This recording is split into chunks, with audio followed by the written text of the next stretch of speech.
Krishna Vallabha Girivaradhariya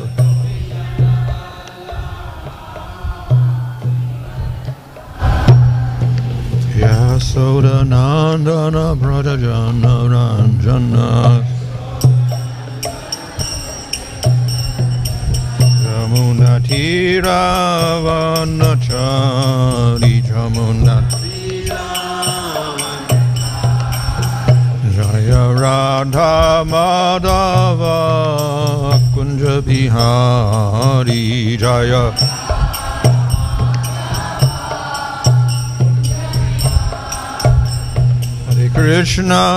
Hare Krishna Krishna Krishna Hare Hare Hare Rama Rama Rama Hare Hare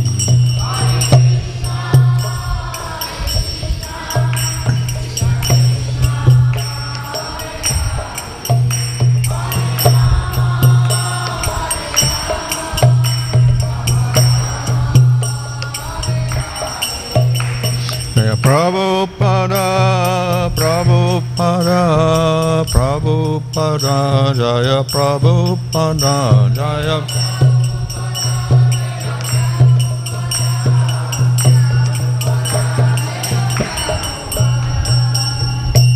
Jaya Vishnu Paramātmā Bhavarāja ācāryas Svidesi Bhakti-Padam Samshrapad Ki Jai Ācāryas Thakur Ki Jai Brahmspaha Sri Kṛṣna Chaitanya Prabhu Nityananda Sri Advaita Gadadhar Shivasdi Gaur Bhakta Vrinda Ki Jai Shri Sri Radha Kṛṣna Gopa Gopita Shyama Kunda Radha Kudda Giri Govardhan Ki Jai Shri Vrindavan Dham Ki Jai Navadip Dham Ki Jai Ganga Jamuna Tulasi Bhakti Devi Ki Jai Ananda Koti Vaishnava Vrinda Ki Jai Samaveta Bhakta Vrinda Ki Jai Go Premanandi, all glories to assembled devotees, all glories to assembled devotees, all glories to assembled devotees, all glories to Sri Guru and Sri Guranga, all glories to Srila Prabhupada. Om Namo Bhagavate Vasudevaya. Om Namo Bhagavate Vasudevaya. Om Namo Bhagavate Vasudevaya. Nama Om Vishnu Padaya Krishna Prasthaya Bhutale Shrimate Bhaktivedanta Swami Niti Namane Namaste Saraswata Deve Gauravani Pracharane Nirvishesha Shunyavadi Pachacharesha Tarane Sri Krishna Chaitanya Prabhu Nityananda Sri Advaita Gadadhar Shivasri Gaura Bhakta Vrinda Hare Krishna Krishna Krishna Hare Hare Hare Rama Rama Rama Hare Hare.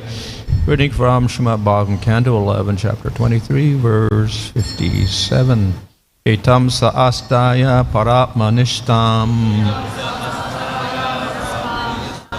adhyāsitāṁ pūrva-tamaiḥ maharṣibhiḥ aham tariṣyāmi duranta-pāraṁ tamo mukundāṅghri-niṣevayaiva.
Etām, this such āsthāya, being completely fixed in parātma-niṣṭhām, devotion to the Supreme Person, Kṛṣṇa. Adhyāsitāṁ, worshipped pūrva-tamaiḥ by previous maharṣibhiḥ, ācāryas, aham, I, tariṣyāmi, shall cross over, duranta-pāraṁ, insurmountable, tamo, ocean of nescience, mukunda-aṅghri, the lotus feet of mukunda-aṅghri-niṣevayaiva, by worship, eva, certainly.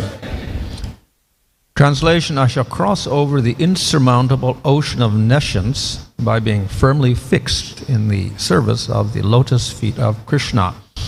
This was approved by previous ācāryas who were fixed in firm devotion to the Lord, Paramātmā, the Supreme Personality of Godhead. Purport: this verse is quoted by Kṛṣṇdas Kaviraj in his Chaitanya Charitamrita Madhyalila 3.6. Srila Prabhupada comments as follows. In connection with this verse, which is a quotation from Śrīmad Bhagavatam 11.23.57, Srila Bhaktisiddhanta Saraswati Thakur says that of the 64 items required for rendering devotional service, acceptance of the symbolic marks of sannyas is a regulative principle. If one accepts the sannyas order, his main business is to devote his life completely to the service of Mukunda, Kṛṣṇa. If one does not completely devote his mind and body to the service of the Lord, he does not actually become a sannyasi.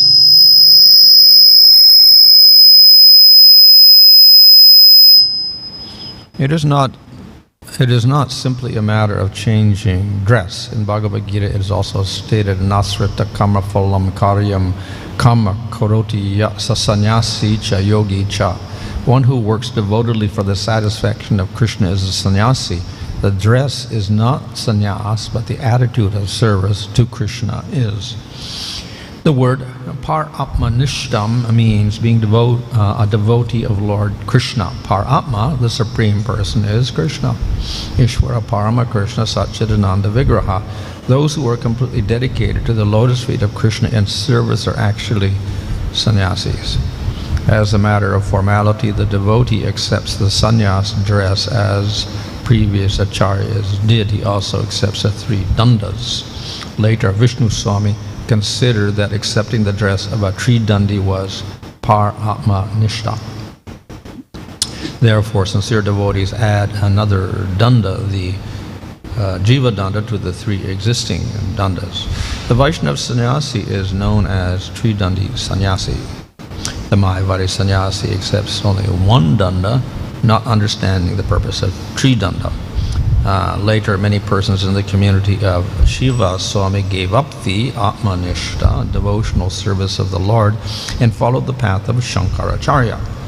Instead of accepting 108 names, those in the Shiva Sampradaya follow the path of Shankaracharya and accept 10 names of sannyas.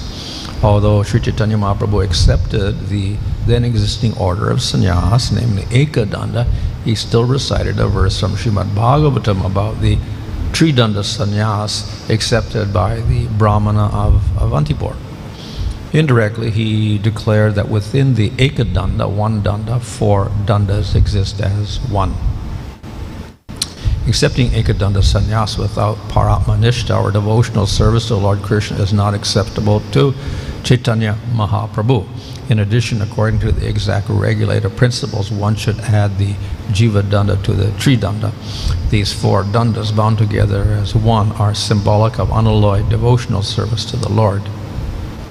Because the Ekadandi sannyasis of the Mayavad school are not devoted to the service of Kṛṣṇa, they try to merge into the Brahman effulgence, which is a marginal position between material and spiritual existence. They accept this impersonal position as liberation. Mayavad sannyasis, not knowing that Sri Chaitanya Mahaprabhu was a tridandi, think of Chaitanya Mahaprabhu as an ekadandi sannyasi, this is due to their vivarta bewilderment. In Srimad Bhagavatam, there's no such thing as an ekadanda sannyasi. Indeed, the tridandi sannyasi is accepted as a symbolic representation of the sannyas order. By citing this verse from Srimad Bhagavatam, Sri Chaitanya Mahaprabhu accepted the sannyas order recommended in Srimad Bhagavatam. The Mayavadi sannyasis who are enamored of the eternal energy, external energy of the Lord cannot understand the mind of Sri Chaitanya Mahaprabhu. To date, all the devotees of Sri Chaitanya Mahaprabhu following in his footsteps accept the sannyas order and keep the sacred thread and tuft of unshaved hair. The Ekadanda sannyasis of the Mayavad school give up the sacred thread and do not keep any tuft of hair. Therefore, they are unable to understand the purport of Tridandi sannyas, and as such, they are not inclined to dedicate their lives to the service of Mukunda. They simply think of merging into the existence of Brahman because of their disgust with the material existence.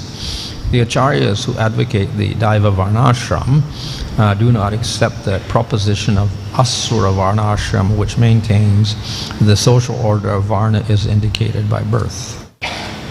The most intimate devotee of Sri Chaitanya Mahaprabhu, namely Gadadhar Pandit, accepted the Tridanda sannyas and also accepted Madhava Upajaya as his Tridandi sannyasi disciple.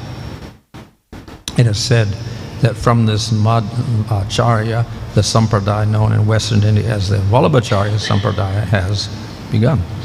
Sri Gopal Bhatta Basu, who is known as Smriti Acharya in the Gaudiya Vaishnava sampradaya, later accepted the Tridanda sannyas from order from Tridandi Prabodhananda Saraswati. Although acceptance of Tridanda sannyas is not distinctly mentioned in Gaudiya Vaishnava literature, the first verse of Srila Rupa Goswami's Upadeshamrita advocates that one should accept the Tridanda sannyas order by controlling the six forces: Vacho Vegam, Manasa Krodha Vegam, Jiva Vegam, Udaro Pasta Vegam, Etāṁ Veganyo Vishaheta Dhira, Sarvam Apimam Pritavim Sasisyat.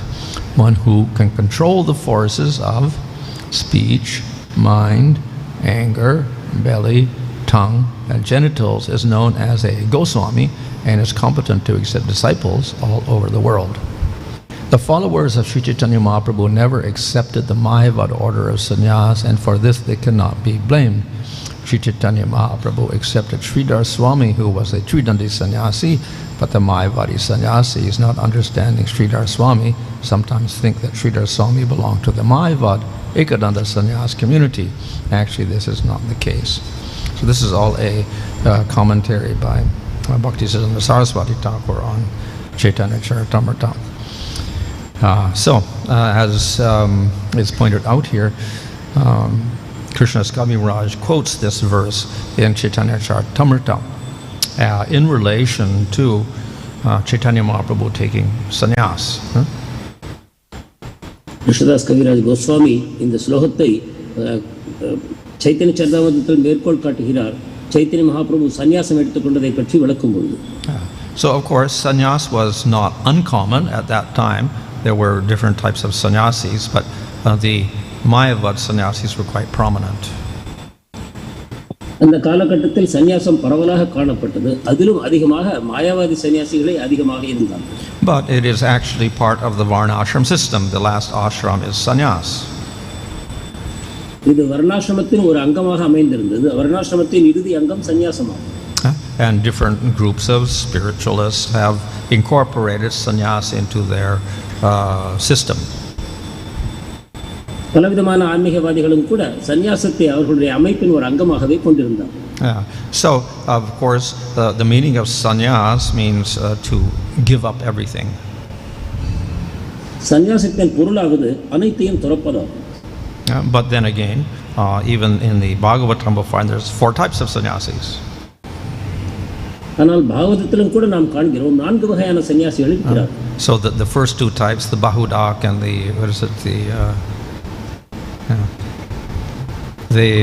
first 2 types, they don't actually give up so much because they live near the town and they accept the food from people who donate things, etc. Kutichakas. முதல் இரண்டு வகை சன்னியாசிகள் கிராமத்திற்கு அருகிலேயே வசிக்கிறார்கள்.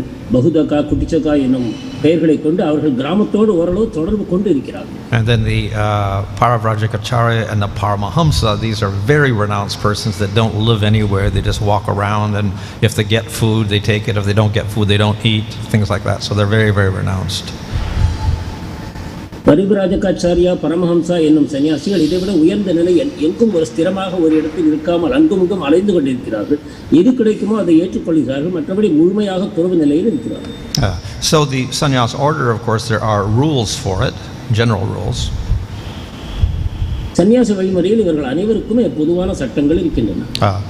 Generally, of course, we'll see that many people take it when they're very old. பொதுவாக மிகுந்த முதுமையடைந்த நிலையிலேயே மக்கள் சன்னியாசம் ஏற்கிறார்கள். But according to the scriptures, one could take it from any ashram. One could be a brahmachari, a grihasta, or a vanaprastha and take sannyas. ஆனால் சாஸ்திரங்களின் அடிப்படையில் பார்ப்போமானால் ஒருவர் எந்த நிலையிலும் பிரம்மச்சாரியோ கிரகஸ்தரோ வானப்பிரஸ்தரோ சன்னியாசத்தை ஏற்க முடியும். And then there are some general characteristics of the sannyasi. சன்னியாசிகளுக்கான பொதுவான சில குணாதிசயங்கள் இருக்கின்றன. And these marks will distinguish him from the grihasta or the vanaprastha or the brahmachari. இவற்றை கொண்டு அவர்களை கிரகஸ்தர், வானப்பிரஸ்தர் மற்றும் பிரம்மச்சாரியிலிருந்து நாம் வேறுபடுத்தி காண முடியும். So one is shaved head. ஒன்று தலையை முண்டனம் செய்து கொள்கிறார்கள், மடித்து விடுகிறார்கள். Another is red cloth. மற்றொன்று காவி உடை. Another is of course, if he's a Vaishnava, he'll have Vaishnava marks like tilak, Vaishnava tilak. மூன்றாவதாக வைஷ்ணவ சன்னியாசியாக இருந்தால் வைஷ்ணவ அடையாளங்களை திலகம் போன்றவற்றை தரித்துக் கொள்கிறார். Another is a danda, a stick. மற்றொன்று தண்டம். This, of course, is also not just for the sannyasi. Even the brahmachari has a danda. உண்மையில் பிரம்மச்சாரி கூட ஒரு தண்டத்தை வைத்திருக்கிறார். So if one takes Upanayinam ceremony, technically you should have a danda, though I don't see them giving that anymore. Do they give it? Just for the ceremony. They do. They have a danda. Okay. Made out of bamboo? Bilva. Okay, so it's still there, but technically even the brahmachari had a danda stick. So that's one, and another is... பிரம்மச்சாரிக்கும் தண்டம் தரப்படுகிறது. இந்த வழக்கம் இப்பொழுதும் தொடர்ந்து காணப்படுகிறது. துருவ மகாராஜருடைய கதையிலும் நாம் இதை காண்கிறோம். Another thing is the water pot. மற்றது கையில் இருக்கக்கூடிய நீர் பாத்திரம். So these are some typical things of a sannyasi that will, and by seeing those things, one says, oh, he's a sannyasi.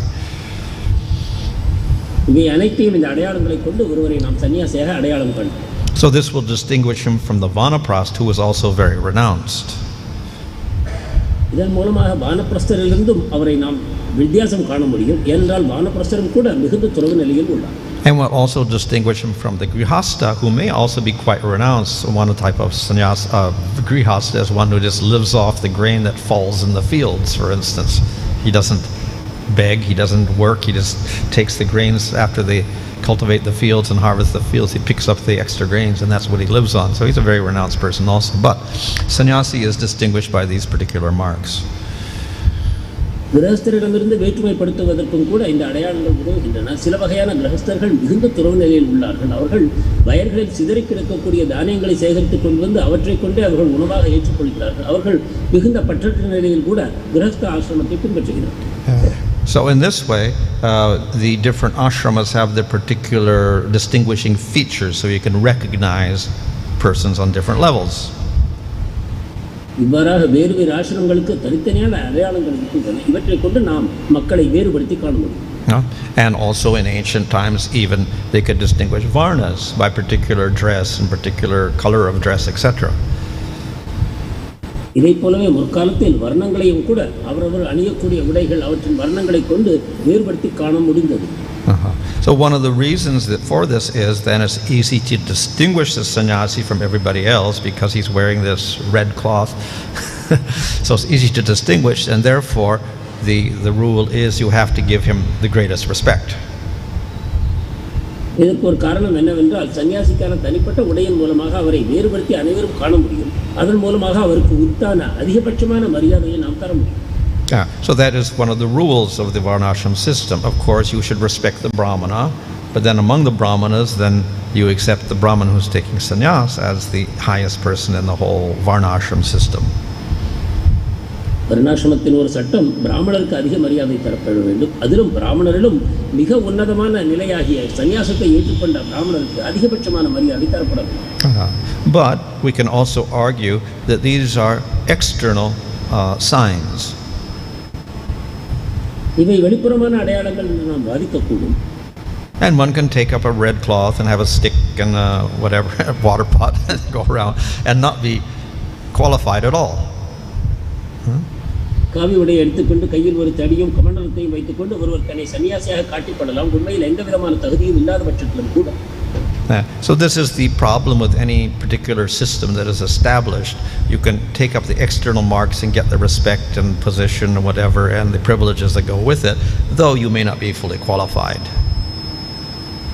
இது எந்த விதமான அமைப்பிலும் இத்தகைய ஒரு வாய்ப்பு இருக்கத்தான் செய்கிறது. மேற்புறமான அடையாளங்களை மட்டும் ஒருவர் எடுத்துக்கொண்டு தன்னை ஒரு குறிப்பிட்ட தன்மை கொண்டவராக மற்ற மக்களுக்கு வெளிப்படுத்திக் கொள்ள முடியும்.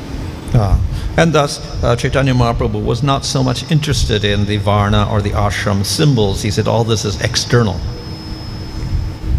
எனவே சைத்தன்ய மகாபிரபு வர்ண ஆசிரம அடையாளங்களில் அதிக ஆர்வம் கொள்ளவில்லை. இவை அனைத்தும் புறத்தன்மை கொண்டவை என்று கூறுகிறார். So of course the internal aspect of the sannyasi is he's very detached from material enjoyment. சன்னியாசியின் உள்முகமான தன்மை என்னவென்றால் புலனுணர்ச்சியிலிருந்து முழுமையாக அவர் விடுபடுகிறார். So the distinguishing feature of the sannyasi to distinguish from the grihastha and the vanaprastha is he's given up his wife and family.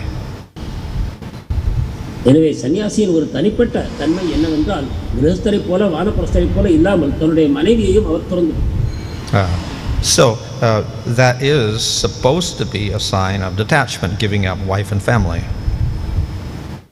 மனைவி குடும்பத்தை துறப்பது துறவின் ஒரு முக்கியமான அம்சமாக கருதப்படுகிறது. But even that may not be a real sign of detachment. It may be out of circumstance. For instance, this Vandi Brahman got kicked out of his house, so he gave up his wife and family forcibly because they kicked him out. அதுவும் கூட ஒரு முழுமையான அடையாளமாக நாம் கருத முடியாது. ஏனென்றால் இங்கு நாம் பார்ப்பதை போல அவந்தி பிராமணர் வீட்டை விட்டு அவர் மகன் குடும்பத்தால் துரத்தி விடப்பட்டார். அதன் மூலமாக அவர் சன்னியாச தன்மையை அடைந்தார். அவருக்கு யாரும் இல்லை எனும் நிலை உண்டாயிற்று. But we also see that this Brahmana became qualified because he actually became detached from everything. ஆனால் இந்த பிராமணர் உண்மையில் அனைத்திலிருந்தும் பற்றுமையை வளர்த்துக் கொண்டதன் மூலமாக சன்னியாசத்திற்கான தகுதியை பெற்றார். So one of the signs therefore of the sannyasi is detachment from material life. எனவே சன்னியாசியின் ஒரு முக்கியமான அடையாளம் பௌதிக வாழ்க்கையிலிருந்து முழுமையான துறவாகும். However, then we have another distinction here, and that is we have the Vaishnava sannyasis and then we have the other types of sannyasis. மற்றொரு வேற்றுமை இங்கு காட்டப்படுகிறது. சாதாரண சன்னியாசி மற்றும் வைஷ்ணவ சன்னியாசிகளுக்கு உள்ள வேற்றுமை. And we have sannyasis in both groups. So we have the renunciates of the Shankar Sampradaya. So they have sannyas, and then we have the Vaishnavas who have sannyas. எனவே சங்கர சம்பிரதாயம் வைஷ்ணவ சம்பிரதாயம் இரண்டிலுமே இந்த சன்னியாசத்தன்மை கொண்டவர்களை நாம் பார்க்கிறோம். So you cannot tell because they both wear red cloth, they both have a danda, they both may have a water pot or whatever. So that part is very similar. இருவகையான சன்னியாசிகளுமே தண்டம் வைத்திருக்கிறார்கள், காவி அணிந்திருக்கிறார்கள், கமண்டலம் வைத்திருக்கிறார்கள். இதை கொண்டு அவர்களை வேற்றுமைப்படுத்துவது கடினம். Of course, then you can say, well, okay, the Sikha is there in the Vaishnava, but not all Vaishnavas, because in Madhva Sampradaya also they don't have a Sikha. வைஷ்ணவ சன்னியாசிகள் சிகா வைத்திருப்பார்கள் என்று நாம் கூறலாம். ஆனால் பார்ப்போமானால் மத்வ சம்பிரதாயத்தில் இந்த சிகா கூட வைத்துக் கொண்டிருக்கிறது. And then we can say, well, we'll look at the danda and count the sticks. If he has 3 dandi, he's a Vaishnava. If he's Eka danda, he's Mayavad. தண்டத்தில் 3 குச்சிகள் இருக்கிறதா அல்லது ஒரு குச்சி இருக்கிறதா என்பதை வைத்து 3 குச்சிகள் இருந்தால் வைஷ்ணவர் என்றும் ஒரு குச்சி இருந்தால் மாயாவாதி என்றும் நாம் கூறலாம். So definitely the Sri Vaishnavas, they have the 3 sticks. But then the Madhva sannyasis have 1 stick also. Then they're Vaishnavas. So we can't tell by the stick also. ஆனால் ஸ்ரீ வைஷ்ணவ சன்னியாசிகள் மட்டுமே 3 குச்சிகளை வைத்திருக்கிறார்கள். மத்வ சன்னியாசிகளிடம் ஒரே ஒரு குச்சி தான் இருக்கும். எனவே அதை வைத்தும் கூட நாம் வேற்றுமை காண முடியாது. So these external marks may not give you a clue to if he's a Vaishnava or a Mayavadi sannyasi. எனவே இந்த வெளிப்புற அடையாளங்களின் மூலமாக வைஷ்ணவ சன்னியாசி மற்றும் மாயாவாத சன்னியாசிகளை வேற்றுமைப்படுத்த முடியாது. But then there's another very obvious sign, that's the tilak. So the Vaishnavas will have distinct Vaishnava vertical tilak. மற்றொரு வெளிப்புறமான அடையாளம் வைஷ்ணவர்கள் மேல்நோக்கிய திலகத்தையும் மாயாவாதிகள் குறுக்கான திலகத்தையும் அணிகிறார்கள். And the Mayavadis will generally have the Shiva tilak going this way, horizontal. மாயாவாதிகள் சிவ திலகமாக குறுக்கான பட்டைகளை அணிகிறார்கள். So that is we can say a practical way of distinguishing the Vaishnava sannyasi from the Mayavad sannyasi. இது ஒரு சுலபமான வழிமுறையாக அமைகிறது. வைஷ்ணவ சன்னியாசிகளையும் மாயாவாத சன்னியாசிகளையும் வேற்றுமை காண்போம். Or not even sannyasis, devotees in general. We can distinguish the Vaishnava by his tilak. சன்னியாசிகளை மட்டுமல்ல, பொதுவாக வைஷ்ணவர்களை நாம் இந்த திலகத்தை வைத்து அடையாளம் காண முடியும். So in the purport here, it mentions about the chinna or the signs by which you recognize the Vaishnava. இந்த பொழிப்புரையில் வைஷ்ணவருடைய விசேஷமான சின்னங்கள் கூறப்படுகிறது. And we'll see that as among the 64 types of bhakti, one is to put on the Vaishnava tilak. 64 வகையான பக்தியின் அங்கங்களில் திலகம் அணிவதும் ஒன்றாக கருதப்படுகிறது. And we may say, well, that's also external. Yes, it is. Any person can put on the tilak, even if he's not a Vaishnava. ஆனால் அதுவும் வெளிப்புறமானது என்று நாம் கூறலாம். யாரோ ஒருவர் தலையின் நெற்றியில் அந்த வைஷ்ணவ திலகத்தை அணிந்ததன் காரணமாக வைஷ்ணவர் ஆக முடியாது என்று நாம் கூறலாம். But it's also a convenient way of recognizing devotees, so you can associate with devotees. ஆனால் இதுவும் பக்தர்களை அடையாளம் காணுவதற்கு ஒரு எளிமையான வழிமுறை தான். இதை கொண்டு பக்தருடைய சங்கத்தை நாம் எடுத்துக்கொள்ள முடியும். It's also a personal reminder of one's own belief or faith.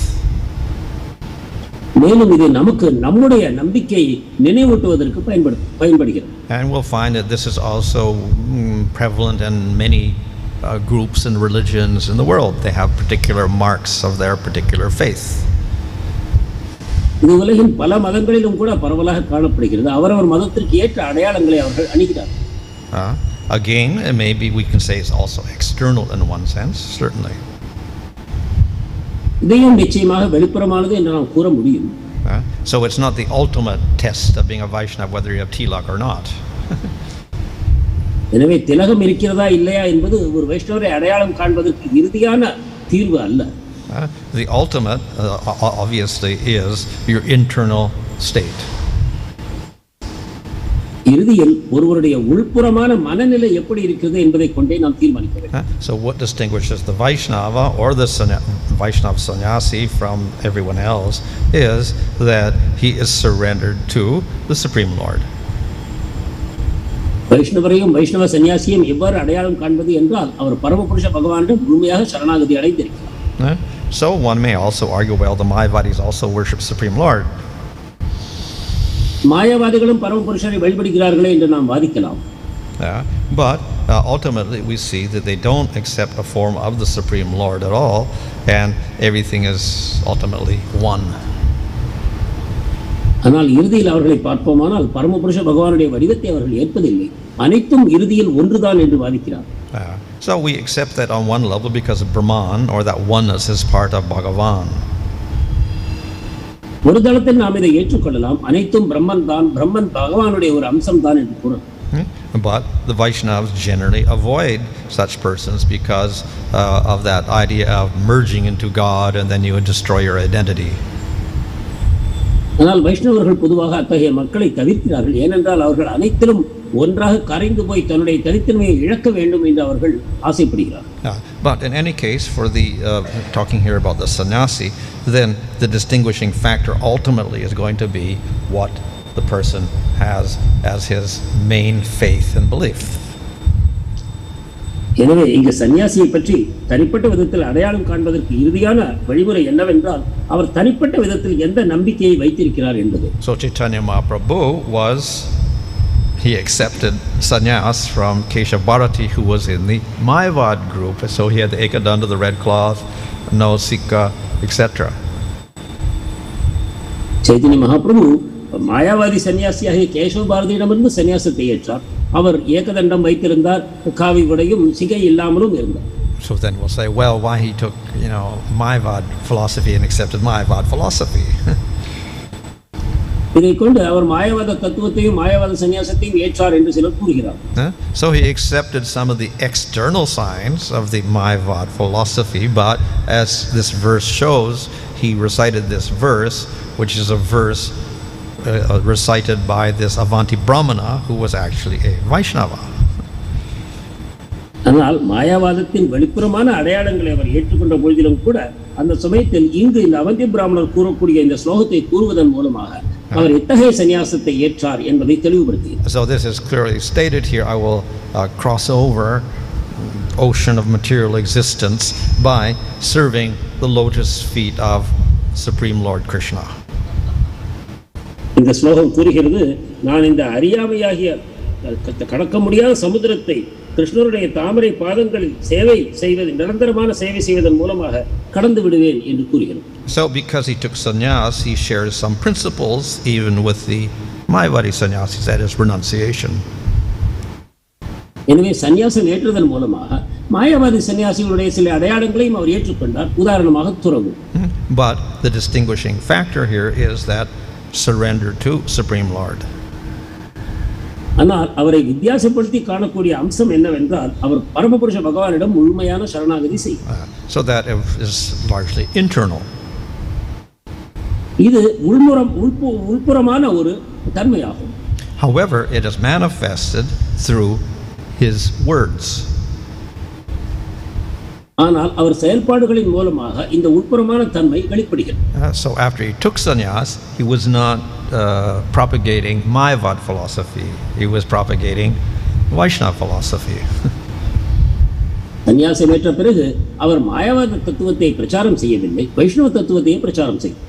So we see in his various conversations with persons who were impersonalists, like Sarvabhauma Bhattacharya or the sannyasis in Varanasi, whatever, he was preaching Vaishnava Siddhanta. சார்வபௌம பட்டாச்சாரியார் வாரணாசியில் உள்ள மாயாவாதிகள் இவர்களுடைய உரையாடலிலும் கூட நாம் காண்கிறோம் சைத்தன்ய மகாபிரபு வைஷ்ணவ கோட்பாடுகளையே எடுத்துரைக்கிறார். And with the devotees, he was always speaking Vaishnava philosophy. பக்தர்களோடு எப்பொழுதுமே வைஷ்ணவ கோட்பாடுகளைத்தான் அவர் பேசினார். And he showed by his conduct his Vaishnava principles. தன் நடத்தையின் மூலமாகவும் வைஷ்ணவ தத்துவங்களை நமக்கு வெளிப்படுத்தினார். So the Mayavad sannyasis of Varanasi were criticizing him. Why?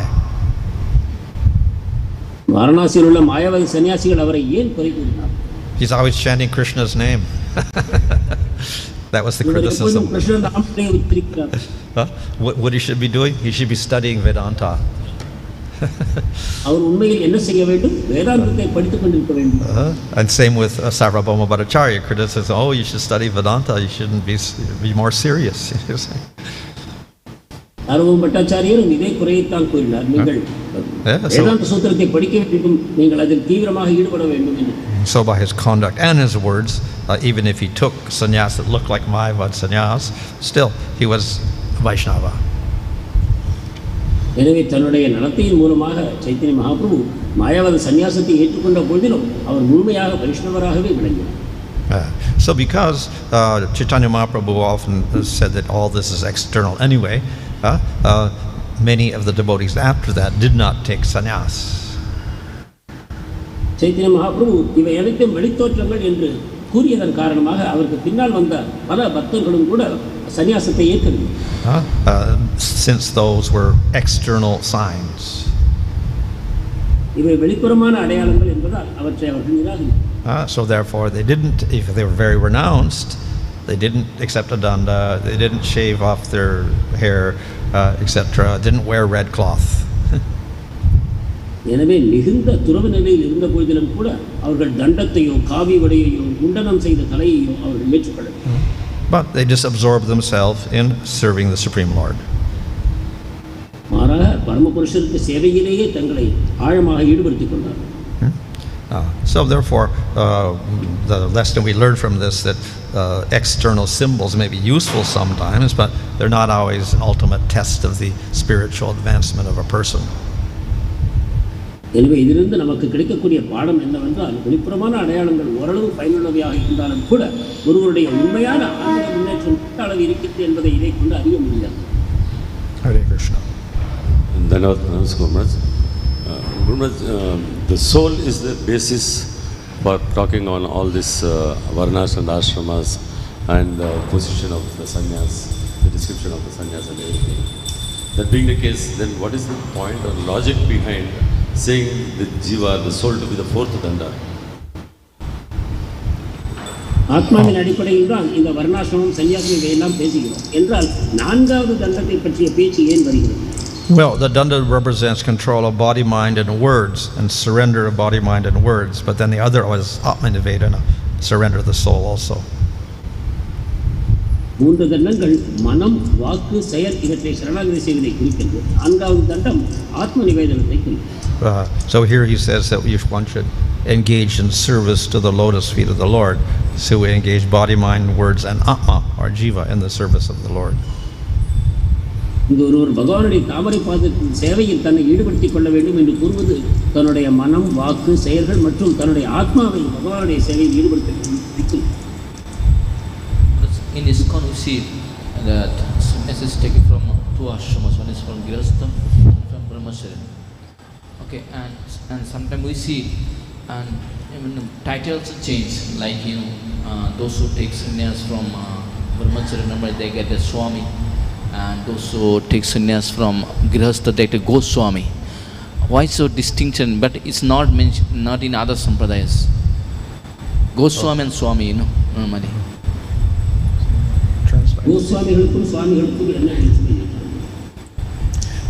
That was more or less a system that Prabhupada set up. I don't know if he did it universally, that all the grihasthas got Goswami and those who were brahmacharis Swami. Yeah, but whether all of the grihasthas got Goswami or not, I don't know. But anyway, that was only with Prabhupada, because Bhaktisiddhanta gave 108 names. It doesn't matter what they were from, but 108 names. So Goswami and Swami are two of the names, but then we have Vana and Puri and so many other names there, Sagar, etc.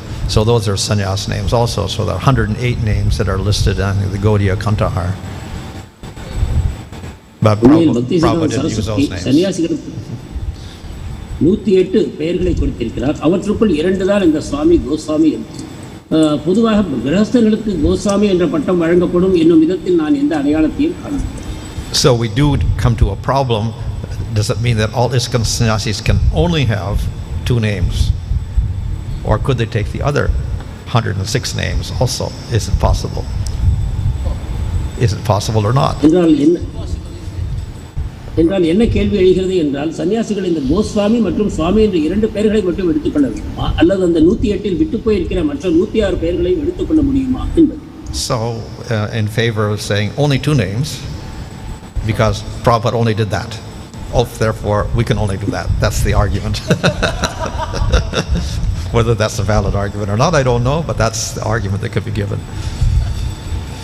பிரபுபாதர் இந்த 2 பெயர்களை மட்டுமே பயன்படுத்தினார், எனவே நாம் மற்ற 106ஐயும் துறந்துவிட்டு இந்த 2ஐ மட்டுமே பயன்படுத்துவோம் என்பது ஒரு வாதம். எனக்கு தெரிந்தவரை இந்த வாதத்தை தான் ஒருவர் வைக்க முடியும். So it is a little ambiguous, but that you could argue like that, but then again nobody asks, so we don't know. Could we give other names? Then he said, okay, give other names. We don't know.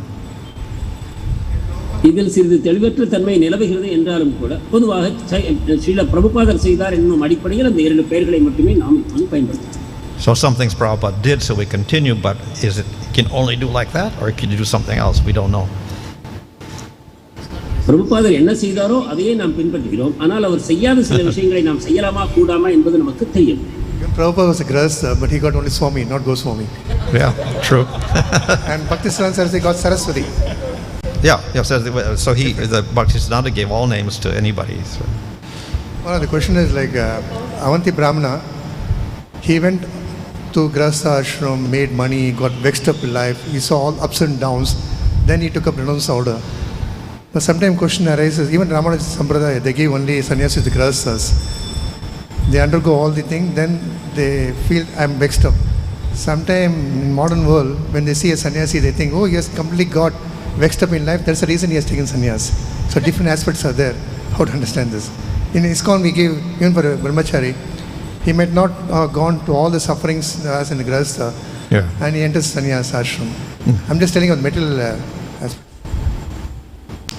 Avanti பிராமணர் கிரகஸ்தராக வாழ்க்கையின் பலவிதமான மேடுபள்ளங்களை சந்தித்து பிறகு இறுதியில் துருவ நிலையை அடைந்தார். இவ்விதமாகவே ஒரு துருவம் எடுத்துக்கொள்ள வேண்டும் என்று கூறக்கூடியவர்கள் இருக்கிறார்கள். ஆனால் நாம் இஸ்கானில் பார்ப்போமானால் பிரம்மச்சரிய நிலையிலிருந்து வாழ்க்கையை அதிகமாக சந்திக்கும் வாய்ப்பு இல்லாமலே ஒருவர் சன்னியாசம் ஏற்பதையும் நாம் பார்க்கிறோம். இது வெளிப்புறமான விஷயமாக இருந்தாலும் கூட இதை பற்றி தெளிவுபடுத்த வேண்டும். As I said, scripturally, you could take sannyasa as a brahmachari, as a grihastha, or as a vanaprastha. Now, vanaprastha can only take vanaprastha if he's a grihastha. And a brahmachari starts out as a brahmachari, so he's got that. And a grihastha was a brahmachari previously, so they don't have a choice. And a sannyasi, one could enter that ashram from the other three ashramas, so that's there. Traditionally, we see that the madhvas, brahmacharis, become sannyasis, and the mayavadis, brahmacharis, become sannyasis. And in the Sri Sampradaya, generally it is grihastas, but maybe not all of them, but generally the grihastas, and they don't have vanaprasthas, I think, as such formally, so generally it's the grihastas who become sannyasis. சாஸ்திரங்களை பொறுத்தவரை பிரம்மச்சாரி, கிரகஸ்தர், வானப்பிரஸ்தர் ஆகிய அனைவரும் சன்னியாசத்தை ஏற்றுக்கொள்ள முடியும். கிரகஸ்த ஆசிரமத்தை பொறுத்தவரை பிரம்மச்சாரியாக இருந்து ஒரு கிரகஸ்த ஆசிரமத்தில் இருக்கிறார். வானப்பிரஸ்தத்தை பொறுத்தவரை கிரகஸ்தராக இருந்த ஒருவர் மட்டுமே வானப்பிரஸ்தத்தை ஏற்க முடியும். ஆனால் பொதுவாக வைஷ்ணவர்களில் ஸ்ரீ வைஷ்ணவர்களை நாம் காண்பது என்னவென்றால், ஒருவர் கிரகஸ்தாசிரமத்தை அனுஷ்டித்த பிறகு இறுதியில் அவர் சன்னியாசத்துக்கு வருகிறார். வானப்பிரஸ்தம் என்னும் ஆசிரமம் அதிகமாக இருப்பதாக நாம் காண்பதில்லை. So it seems they've established, according to tradition, certain systems, even though scripture says you could take from any of them. எனவே பரம்பரையாக சில வந்த அம்சங்களை அவர்கள் பின்பற்றுகிறார்கள். இருந்தாலும் சாஸ்திரங்களில் அனுமதிக்கப்பட்டிருந்தாலும் கூட அவற்றை அவர்கள் ஏற்றுக்கொள்வதில்லை. Vaishnavas are above Brahmanas, that's usual. And here we see Vaishnava Sannyasi. Why we categorize that? We don't call Vaishnava Kshatriya, Vaishnava Brahmacharya, Vaishnava, etc. Why we put that particular term? The sannyasi is above all the ashram. But in the Varnashram we have this system of, in ISKCON and Gaudiya we say the Vaishnava is above all these categories. வைஷ்ணவ சன்னியாசி என்று தனிப்பட்ட விதத்தில் ஏன் நாம் கூறுகிறோம்? வைஷ்ணவர் என்பது வர்ணங்களுக்கும் ஆசிரமங்களுக்கும் அப்பாற்பட்டது என்ற தன்மை இருக்கும்போது வைஷ்ணவ சன்னியாசி என்ற குறிப்பு எதற்காக? So for that reason, because the Varna ashram system makes distinctions like this, which are material and external, Chaitanya Mahaprabhu was not so enthusiastic about that, and even though he did take sannyas, and his followers after that also were not enthusiastic about that, so we don't see any sannyas until Bhaktisiddhanta Saraswati's time. இதன் காரணம் வர்ணாசிரமம் என்பது இத்தகைய வெளிப்புறமான அறிகுறிகளின் அடிப்படையில் அமைந்திருக்கிறது. ஆனால் உண்மையில் சைத்தன்ய மகாபிரபு இதில் அதிக ஆர்வம் காட்டவில்லை. அவரே சன்னியாசம் ஏற்றுக்கொண்டார் என்றாலும் கூட அவர் அதில் அதிக ஆர்வம் காட்டவில்லை. அதுக்கு பின்னால் வந்த பக்திசித்தாந்த சரஸ்வதி வரைக்கும் கூட இதில் அதிகமான ஆர்வத்தை அவர்கள் காட்டவில்லை. And we see that Chaitanya Mahaprabhu did not insist that everyone takes sannyas, whatever. He didn't insist that, so most of his devotees were actually householders, married people. Chaitanya Mahaprabhu அனைவரும் சன்னியாசம் ஏற்க வேண்டும் என்று வலியுறுத்தவில்லை. சொல்லப்போனால் அவருடைய பின்பற்றுபவர்கள் பெரும்பாலானோர் கிரகஸ்தர்களாகவே இருந்தார்கள். So in that way, he put less emphasis upon external symptoms and depended on judgment of their internal character as the main factor in giving respect to people. எனவே வெளிப்புற அடையாளங்களில் சைத்தன்ய மகாபிரபு அதிக முக்கியத்துவம் தரவில்லை. மாறாக உள்முகமாக ஒருவர் எந்த அளவு முன்னேற்றம் அடைந்திருக்கிறாரோ அந்த அடிப்படையிலேயே அவருக்கு மரியாதை தரப்பட வேண்டும் என்று மகாபிரபு விரும்பினார். So Bhaktisiddhanta Saraswati Thakur introduced sannyas. He took sannyas himself, but we see that it was more or less an organizational strategy, as Lord Chaitanya's was also. பக்திசித்தாந்த Saraswati Thakur சன்னியாசத்தை அறிமுகப்படுத்தினார். தானே கூட சன்னியாசத்தை ஏற்றுக்கொண்டார். ஆனால் இது அவர் ஏற்றுக்கொண்ட ஒரு தன்னுடைய இயக்கத்தை வளர்ப்பதற்காக இதை ஒரு தந்திரமாக அவர் மேற்கொண்டார். But again, as we see, this negative factor is you could take the signs and get the authority, etc., not be qualified also. So that's the problem there. ஆனால் இதில் உள்ள ஒரு எதிர்மறையான அம்சம் என்னவென்றால், வெளிப்புறமாக சன்னியாசியின் தோற்றத்தை ஏற்றுக்கொண்ட ஒருவர் உள்முகமாக துறவு நிலையில் இல்லாமலும் இருக்கலாம். அதற்கான பயன்களை மட்டும் அவர் அனுபவிக்கலாம். in ancient days, the sannyasis are given based upon the way they think, their renunciation, tapasya. But here we have so many tests, like one should be a bhakti shatri, knowledgeable. It's just like an outside karmi world. To make a manager, we put so many degrees and he has to get. Why is it it should be above all this? How to recognize the inner qualities of a person? Externally, he may be well read in Shastra. What about the love, compassion, inner feelings? How can we judge that?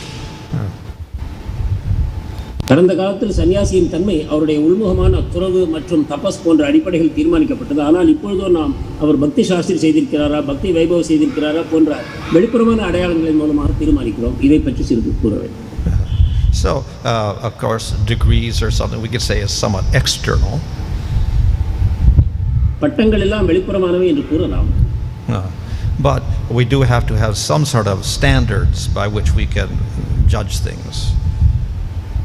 ஆனாலும் கூட குறைந்தபட்சமாக சில தராதரங்கள் தேவைப்படுகின்றன. அவற்றின் அடிப்படையில் நாம் தீர்மானிப்பதற்காக.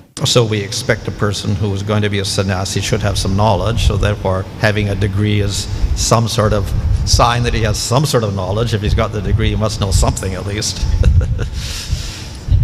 எனவே சன்னியாசி ஆகக்கூடியவர் ஓரளவு அந்த ஞானத்தை பெற்றிருக்க வேண்டும் என்று நாம் விரும்புகிறோம். இந்த பட்டங்களின் மூலமாக அவர் பெற்றிருக்கக்கூடிய ஞானத்திற்கான ஓரளவு அடையாளம் நமக்கு கிடைக்கிறது.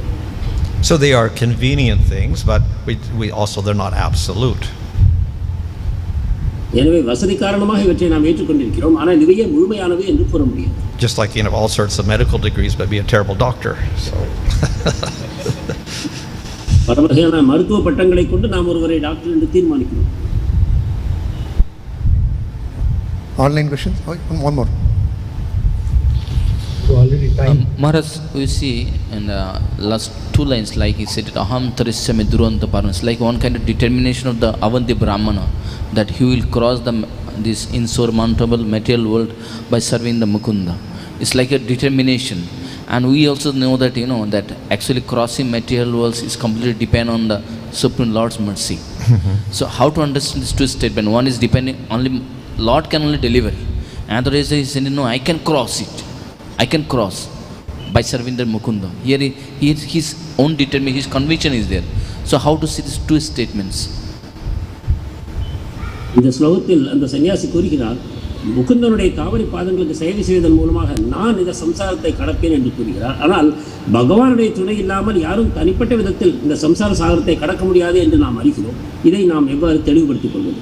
Well, the statement in general says I can conquer over the material world by doing devotional service. நான் பக்தி தொண்டு செய்வதன் மூலமாக ஜட உலகத்தில் இருக்கக்கூடிய சவால்களை நான் எதிர்கொள்வேன் என்று பொதுவாக கூறலாம். But bhakti itself includes mercy of the Lord. That's its main factor.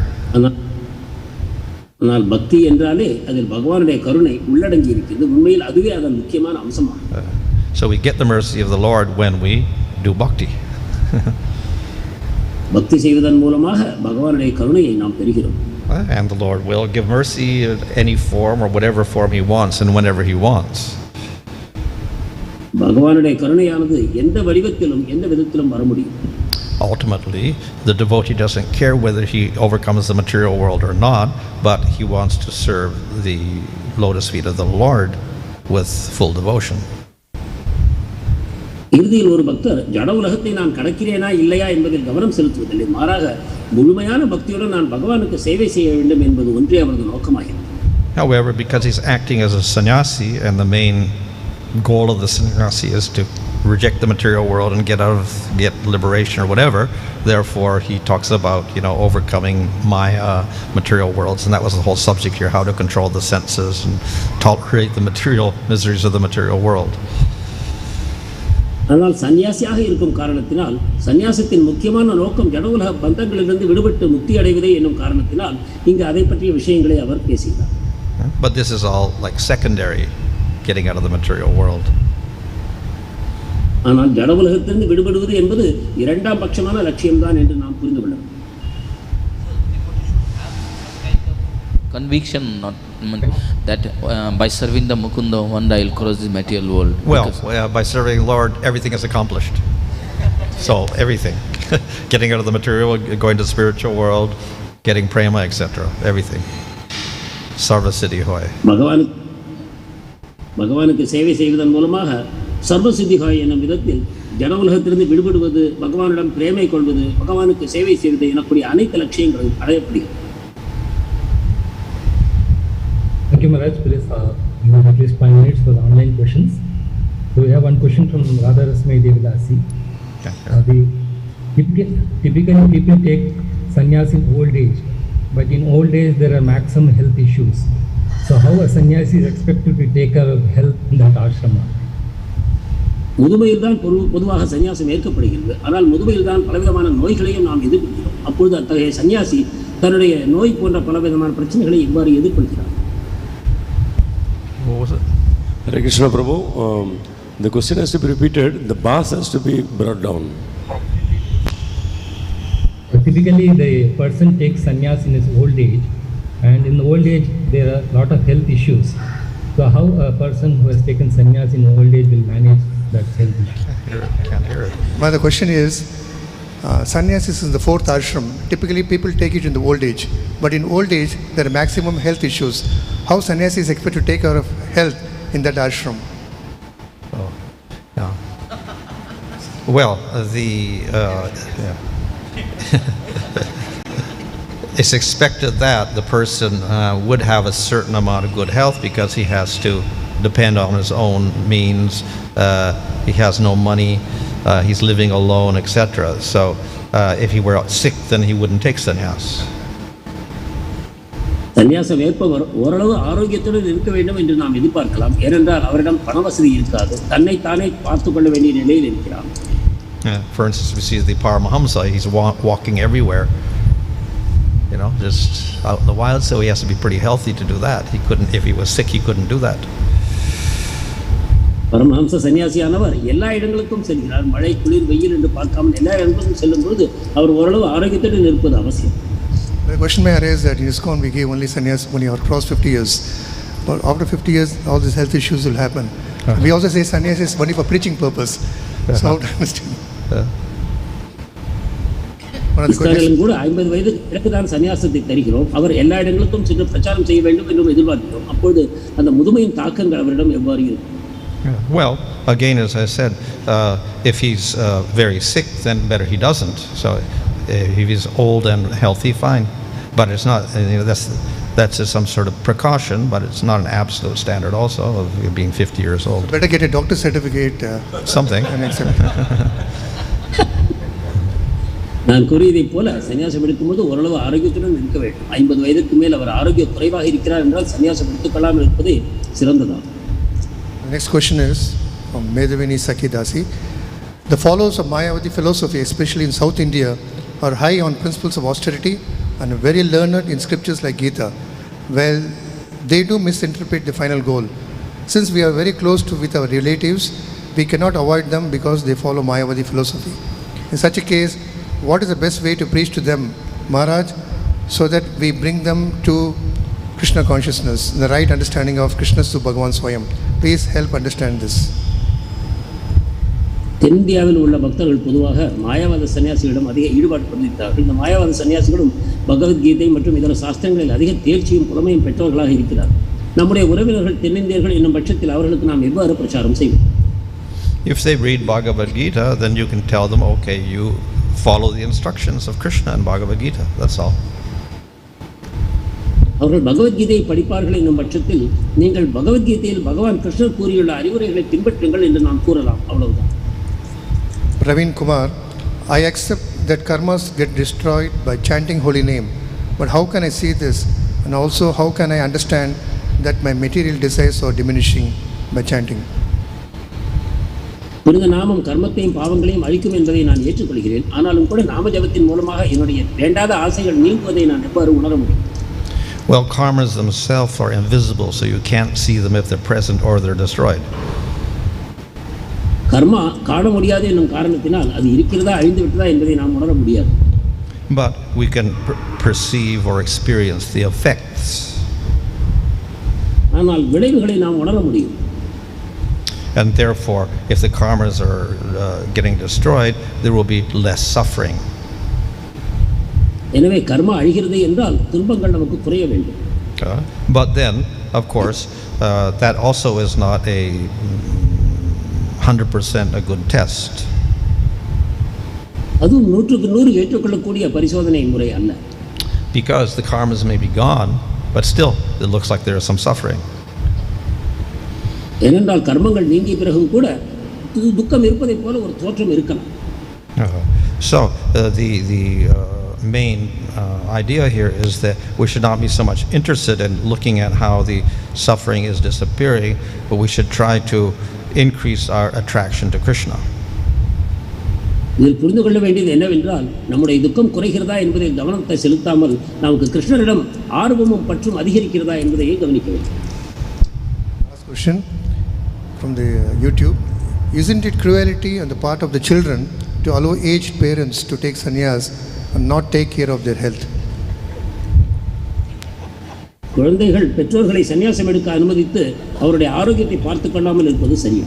Well, they're supposed to take sannyas after the children are grown. குழந்தைகள் வளர்ச்சி பெற்ற பிறகுதான் ஒருவர் சன்னியாசம் எடுக்க வேண்டும். And at that time, the children should be able to take care of themselves. இந்த காலகட்டத்தில் குழந்தைகள் தங்களை தாங்களே பார்த்துக் கொள்ளவும் வேண்டும். The children, when they become big, they send their parents to the old age home. Yeah. Automatically they send. Actually, the question was, it's not cruel for the youngsters to leave their parents at old age to take sannyas. Oh. Instead of taking care of them, they just even say that they take sannyas. Oh, it's not cruel.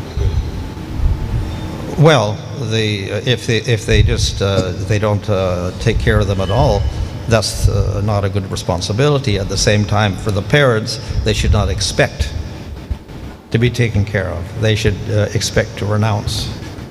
So the parents should actually renounce. பெற்றோர்களை குழந்தைகள் பார்த்துக் கொள்ள வேண்டியவில்லை என்றால் அது தவறுதான். ஆனால் பெற்றோர்களும் கூட குழந்தைகள் தங்களை பார்த்துக் கொள்ள வேண்டும் என்று எதிர்பார்த்து வாழக்கூடாது. மாறாக அவர்கள் துறவை ஏற்றுக்கொள்ள வேண்டும் அந்த காலகட்டத்தில். And then they would feel no difficulty when they're separated from their children. அவ்வாறு துறவை ஏற்றுக்கொள்ளும் பொழுது குழந்தைகளிடமிருந்தான பிரிவு அவர்களுக்கு ஒரு துக்கமாக துன்பமாக இருக்காது. It provides a nice opportunity for them to practice spiritual life. இது அவர்கள் பக்தியை பயிற்சி செய்வதற்கான உன்னதமான வாய்ப்பாகவும் அமையும். श्रीमद् भागवतम की श्रील प्रभुपाद की।